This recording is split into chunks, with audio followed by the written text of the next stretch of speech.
آگے کچھ جو روایات ہیں وہ ہیں قیام اللیل میں تلاوت کا اجر جو ہے اس حوالے سے ہیں۔ میرے سامنے ہیں حضرت ابو درداء، وہ کہتے ہیں وہ تلاوت کا ایک خاص محل ہے، یعنی صحیح رات کو ہر وقت تلاوت کرنا کوئی بھی وقت وہ بھی افضل عمل ہے، لیکن خاص خاص طور پہ اہتمام کا وقت وہ رات کا وقت ہے، اور اس میں قیام اللیل ایک میں۔ حضوری کا کیفیت میں خدا کے سامنے۔ ابو درداء رضی اللہ عنہ کہتے ہیں کہ قال رسول اللہ صلی اللہ علیہ وسلم من قرأ 100 آیۃ فی لیلۃ لم یکتب من الغافلین ومن قرأ ب200 آیۃ کتب من القانتین ومن قرأ 500 آیۃ الی 1000 آیۃ اصبح له قنطار من الاجر والقیرات مثل التل العظیم۔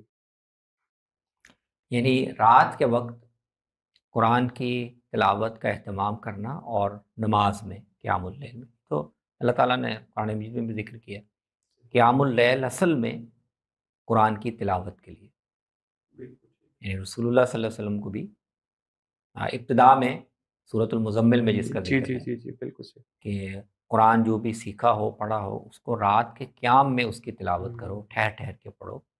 یہ ایک وقت تک تو یہ لازم تھا، بالکل صحیح۔ پھر عام مسلمانوں کے لیے اس میں تخفیف ہو گئی، وہ فرض نہیں رہا۔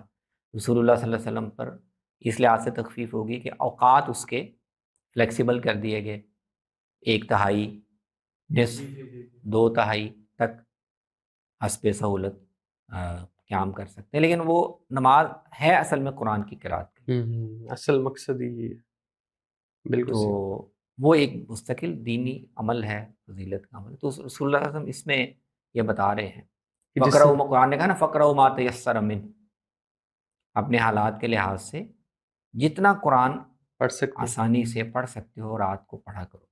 تو رسول اللہ صلی اللہ علیہ وسلم اس کے مراتب بیان کر رہے ہیں۔ 100 آیتیں جو پڑھیں تو اس کے بارے میں یہ لکھا جائے گا کہ یہ غافل نہیں ہے، رات کو اٹھ کر اللہ کو یاد کرنے سے غافل، تو مطلب جو یہ بھی نہیں پڑھ رہا وہ تو پھر غافل ہوا، تو یہ آدمی کم سے کم غافلین میں سے نہیں۔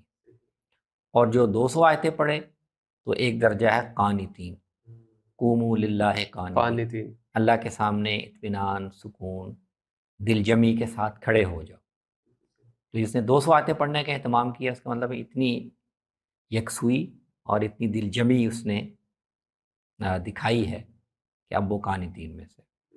اور 500 سے لے کر 1000 آیتیں تک اگر کوئی آدمی اہتمام کرے رات کو پڑھنے کا، تو اس کے لیے تو پھر اجر کا ڈھیر ہے، قنطار عظیم۔ صحیح صحیح۔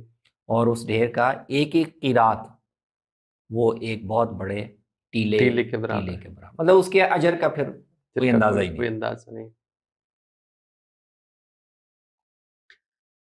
آگے معاذ رضی اللہ تعالیٰ عنہ سے بھی ہے کہ من قرأ فی لیلۃ 300 آیۃ کتب من القانتین، وہی جو نبی صلی اللہ علیہ وسلم والی کوئی بات ہے۔ مضمون ہے وہ مختلف صحابہ و تابعین نے جی بیان جی، کیا ہے۔ یہی حضرت کعب سے بھی ہے اور حضرت ابو ہریرہ سے بھی یہی موضوع چلا آ رہا ہے، اور اسی طرح حضرت ابن عمر سے تو ہے کہ من قرأ بعشر آیات فی لیلۃ لم یکتب من الغافلین، انہوں نے 10 آیتوں کا بھی۔ تو یہ یعنی لوگوں کے لحاظ سے بھی مقصد اس کا ترغیب دینا نا، صحیح، تلقین بالکل دینا، صحیح۔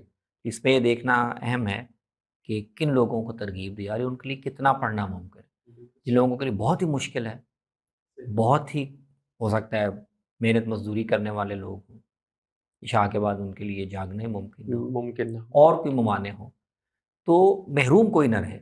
ان کو وہ کہہ رہے ہیں کہ 10 آیتیں بھی اگر پڑھ لو تو پھر تم غافل نہیں ہو۔ جن کے پاس زیادہ وقت ہے وہ کم سے کم 100 آیتیں تو پڑھیں۔ بالکل ٹھیک ہو۔